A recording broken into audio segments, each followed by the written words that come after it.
I can't resist asking a self-serving question.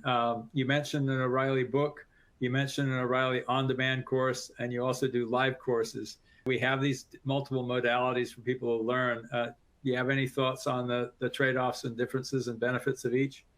Yeah, absolutely. A lot of times, what somebody's doing in a book is they are taking 2 to 3 decades of mistakes that they have made and condensing that into a useful, legible little package for you to not make any of those 20 years of mistakes. And so I just absolutely love the book format. It's one of my favorites.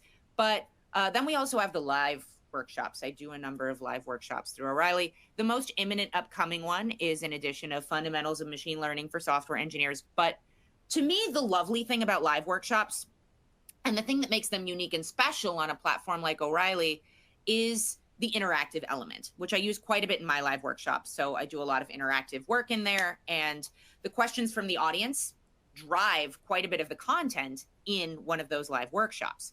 What those workshops give you is access to an industry expert in order to ask your specific questions and tailor the content to you. And it's also the case that a lot of times on-demand courses, books, other like asynchronous material comes out of live workshops. So for example, leveraging large language models for software engineering, it's an on-demand course now, but before that, it was a live workshop.